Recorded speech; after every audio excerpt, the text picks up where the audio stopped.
আসসালামু আলাইকুম সবাইকে। আমরা যারা FX991 CW ক্যালকুলেটরটি ব্যবহার করি, আমরা এর মাধ্যমে পারমাণবিক ভরগুলো সেভ করে রাখতে পারি।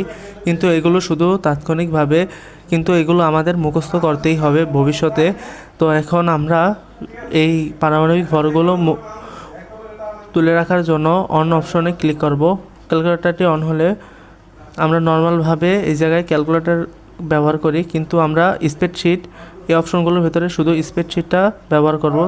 স্প্রেডশিটে নিয়ে ওকে চাপ দিলে এই অপশনগুলো আসবে।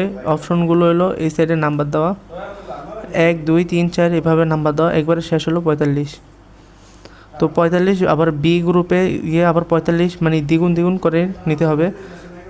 এগুলো আমাদের বোঝার জন্য শুধু এতটুকুই কষ্ট করতে হবে।